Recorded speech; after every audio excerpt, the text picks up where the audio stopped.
Hey, my wonderful divine masculine Leo placements. Christina here with Ginger Mama Tarot, coming at you with your extended Tarotscope for the month of September. All right, before we get into it, those of you new to my channel, my name's Christina. I'm an intuitive channel and a tarot reader. I also love astrology. So I break down my readings by divine masculine and divine feminine energy. We all hold both. It's the yin yang balance within us. But wounded masculine energy is more avoidant. They're less tapped in with their emotions. They can be very black and white thinking, ghost, run, things like that in wounded energy. Wounded feminine energy can be very anxiously attached, codependent, needy, things like that. And that's not okay either. So we're all trying to get back to a place of center and focus on ourselves right now and what we need to do to heal, ascend, and align. If you'd like further breakdown, my website, gingermama.com, has free blog posts on these types of topics. And one of the blogs, if you scroll down just a little bit, it says wounded masculine and wounded feminine energy and healed masculine and healed feminine energy. There's a checklist. So you can go down that and kind of get an idea of where you're at. You also, I would encourage you to please watch both the divine feminine and divine masculine reading and ask yourself which one is resonating with me more now. Sometimes we transition based in various points of our lives to opposite energy spectrums, okay? So keep that in mind. But anyways, as I was channeling for you, it was interesting because I was a little frustrated because it was the same image over and over again. It was just someone laying on a couch. And I was like, okay, is there a TV on? Like, are they reading a book? You know, come on, source, give me something. But that was it. It was just like you laying on a couch in like a dark room or the middle of the day. Like it was just, there was no one around you, nothing, no animals, no anything. It was just you laying on a couch. And so maybe that's your sign that in the month of September, that's kind of the energy you want to embody, is like really just going in your own like heart space, mind and soul, maybe spending more time in meditation, but really just like taking a break from other energies, okay? And really pulling back. So we're going to get into the astrology first before we dive into the cards. On the 5th of this month, we kick it off with Venus in Virgo. We're in Virgo season. Venus is the planet of love. A lot of people know that already. And so with Venus in Virgo, what they're asking you to do, Leos, is to tap into this idea, your masculine energy. So this is probably easy for you in one way, but also difficult in the other, is what does a conscious connection look like? And furthermore, what are the grounded principles, the practical principles I want from a connection, right? And so try to make a list, okay? What is it I would want in an ideal partner, okay? Don't even think about anyone from the past, present, future. Just what is it you would want, right? Write out that list. Most people are going to say, I want someone financially stable, secure, a good job, they're great with kids, like whatever it is for you. They love animals, like they're passionate, they're sexy, they communicate clearly, they're emotionally vulnerable, they're emotionally available, like all these things, right? Write it all down. But then go through the list and ask yourself, do I embody all of these qualities? Am I clear in my communication style? Am I secure in my job? Like all of these things, because what we're trying to do is match frequencies. So if you're expecting a partner to be one way, but you aren't that way, or you're like, I'll do the finances and they can do the nurturing stuff, that's not going to work in New Earth, okay? That's not going to work in these conscious connections. It's about both people being nurturing, both people being stable financially and this and that. And of course, in a conscious connection, people have children, things happen, like you're going to shift a little bit in these energies. But the underlying current is that you always are at that homeostasis of being more in that middle energy, both of you, okay? So really reflect on that on the 5th. The next day on the 6th, we have the moon moving into Aquarius. She will be there till the 8th. The moon transitions signs all the time throughout the month. That's common. It's not really that big of a deal. However, I do see on the 8th with Aquarius will be conjunct Saturn, which is why I point out this transit. And Aquarius being conjunct Saturn is significant for the collective because Aquarian energy is all about the bigger picture, right? Excuse me. My goodness, some of you maybe being called to speak your truth as I'm about to say this, okay? It's about the bigger picture of looking around your environment and saying, okay, who are my coworkers? Who are my friends? Who are my family? Like, how do I feel in their presence? And again, that idea of maybe pulling back, going to the couch, your bed, whatever, just hanging with yourself. And, tell these people this. You obviously love them, care about them, but don't just run and ghost and hide out. Send the text message, say, hey, I'm focused on, some, I don't know, stuff this month or healing, however you want to word it, okay? And just be like, I'm going to reach out to you, mid-October or in October or whatever. Follow through with that, reach out later. But right now, this month feels like a time for you to really get clear about what it is you want, who you want to become. And so maybe pull away from those energies, especially if there's drama, if there's gossip, if people are always just drunk or high or whatever it is, right? If you're like, I want something more out of life. This is the same cycle every weekend, every week, all the time. Pull away, okay? Take a minute to reflect on that. On the 9th, we hit retrograde, everybody. Mercury retrograde. We have a lot of planets in retrograde, but Mercury retrograde gets a lot of attention. It's nothing to fear, but just so you know, be aware that your technology might be a little bit glitchy.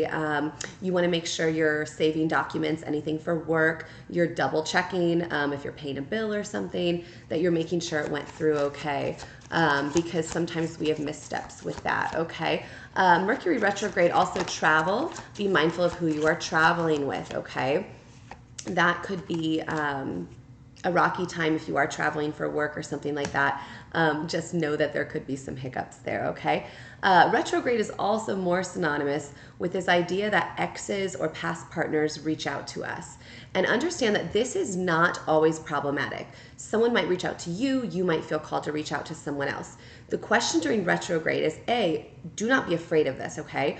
But make sure you're clearly communicating what it is you want. You're not just like kind of wishy-washy, okay? This is a time to get very clear. If an ex is reaching out and you do not want this at all, it's the time to completely say that, to tie up those loose threads, to be like, nope, I do not want that karmic relationship or situationship back, and just to set that very clearly. I do not want this. Now, if it's something you feel like you do want, if you've been reflecting, these cards are showing, possibly you are, Ace of Wands reversed, you feel like there's not a new beginning and you're happily ever after. Maybe you're trying to make that happen. You feel like you're really stuck in the past. Maybe there's a past connection you feel like would have been your happily ever after. It doesn't mean it's gone necessarily. The question becomes, do you want to take the steps to reach out and speak from your heart space? And not just be like, hey, what's up? What's up? How are you? That's not going to work. You reach out and you say to someone, hey, I really miss you. I don't know what happened in that connection. That was not okay. I really want to be with you. And many of you right now too, and however you want to word that, but you're going to have to get real with yourself, okay? And so work through that. The 10th, we hit the full moon in Pisces. And this, for a lot of you Leos, is going to bring up a lot of anger, okay? Or possibly past sexual imbalances that you hold. King of Wands reversed, that is fire sign energy, Aries, Leo, Sagittarius. I'm an Aries, I get it, I love my fire signs. So I totally understand anger. Understand that anger can protect us, but at the same time, we need to learn to channel it in an appropriate way. And so especially if you're someone that has repressed all anger because you're so judged for it or you judge others for it, now is the time to really tap into that.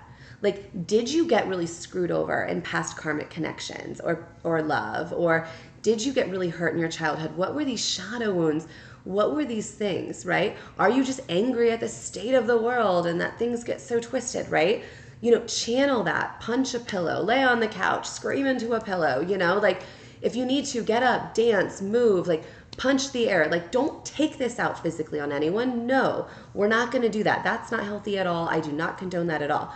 But channeling this energy in a healthier way is. And you might be feeling angry because you feel like the passion's gone in something you thought was possibly a happily ever after. And so you're really hung up on ruminating on the past when it comes to this connection. Okay, so first and foremost, the first 10 days of September, release these fears. Get very clear about what you want love to look like. Get very clear about what you do and do not want. And if you're thinking of a certain person, definitely connect with them. Reach out to them, but make sure it's authentic. If it's not authentic, the universe is going to know and they're going to kick it right back to you, okay? And yeah, excuse me, again, that throat chakra. I have not coughed this much in all my readings. I really do feel like there's something here you're not speaking, whether it's to yourself or to someone else. You are so blocked in that. Ask source. Also, another way to help with that is to sing. Anything you want, sing, but also talk out loud to yourself. Again, you could be laying on the couch just talking to yourself. Well, I don't know, God, that lady on YouTube told me to talk to myself, so I'm talking to myself. Just do it. Run over in your head, what would I say to this person? Okay, the Six of Pentacles reverse tells me in the past, there was not equal give and take. This was not balanced, okay? Maybe someone was way more nurturing or someone was way more emotionally available and you maybe weren't, and now you want more balance. Well, talk this over in your head. What would you say from a heart-centered space that is the truth, okay? And trust that if Source is guiding you to connect with these people, that they're going to hear you out, okay? I can't guarantee how it will end, but I can guarantee that if you don't speak your truth, you're going to continue to stay stuck. Wheel of Fortune reversed. You might also have financial drain this month. Money is energy, just like time, attention, sexual energy, emotional intimacy, all of it. So if you are always one to focus on finances and not the other things, Source is trying to show you in your finances. A random bill, a random home appliance goes out, whatever it might be for you. You didn't get that raise or promotion. This is the universe trying to show you it's not all about money. You're not looking at this cup right here. You keep looking to the past. What are you doing? Divine masculine Leo placements. So much of this energy is past. You are just hung up on the past. You're not looking over your shoulder at the future, what could be. You're getting stuck. You're getting fixed, that fixed sign energy in the past. Do not do that. You're getting stalled out. And if you want to stay stuck in that cycle, okay, it's going to continue to build up, okay? And so if that full moon doesn't do it for you and kick you into action, the end of the month, we had a new moon on the 25th. And I always tell my clients, the thing about full moons and new moons is this. If you're doing the work at a full moon, normally by a new moon, you're feeling much better. You're feeling really good. You're like, okay, it's like a new chapter. If you were speaking your truth, okay, you're feeling much better by that, by the 25th. But if you're not doing the work, then a new moon can actually be more intense than a full moon. It's almost like the universe, like, you didn't get it? You didn't get it 2 weeks ago? Well, bam, here we go again. And then there's still the buildup of the upcoming full moon. And so it's almost like 3 in a row. It's like a triple threat here. And I know this because I've done this on my journey as well, where I've pushed back a little bit and I found that, oh my gosh, it was like every 2 weeks, it was like the end of the world energetically. I felt so weak and run down. But when I stay in a flow state where I'm making progress around the full moon, I'm releasing, I'm doing what's asked of me, then by the new moon, I'm always feeling more rejuvenated, excited. Even on the full moons, I'm feeling good with the release. I'm feeling peace with the release, okay? So if you're feeling any uncomfortableness with the moon cycles, it's because you're not really going with where Source is guiding you to, okay? Tap in with your dreams as well, repeating numbers, things like that. Death reversed, again, this call to rebirth something in you. Possibly a relationship, a mindset. To me, this does feel a little bit more like a relationship with that 10 of Cups coming out. And somewhere in you, you know this. Yeah, hand of God confirming. Those of you that know how I read tarot, those of you that do not, I made an agreement when I started reading tarot that anytime the Ace of Pentacles came out, that was a sign from Source that I was right on point. I take it as the hand of God in my deck. The yellow brick road leads to new earth. It's the only card I read very differently than traditional tarot, okay? This can also mean money or abundance, but as I said that, it's a relationship. God's like, yeah, it is. Connect. You've got to walk away from the past. You've got to be like, whatever happened in the past and this connection was meant for both of us to heal and ascend and grow, and I've got to trust in whatever's coming in. Page of Wands, start planning. Don't just shoot off the text right now, everyone. Take a minute, take a breather, go back through the astrology that I just mentioned and ask yourself, okay, what do I want to say? What do I really want to say? What do I really mean from my heart space? Lay on the couch, right? And take it in and get clear, okay? Get clear. Let's pull a Moon Oracle card before we go. But no, this is good energy. It's going to be good. Like, don't freak out right now. But I just feel like so many of you are just stalled out and you know the universe is pushing you. And you're like, no, I'll get through this. They're not going to stop. I assure you. Believe in the impossible. Again, you're like, but it's not possible to have this deep of a connection. It is. So don't give it up, okay? Bring love into the situation and don't let pride get in your way. You've really got to ask yourselves, especially Leo energy with that pride, that lion energy, are you letting your ego and your pride get in the way of genuine connection? What would it take for you to drop that a little bit?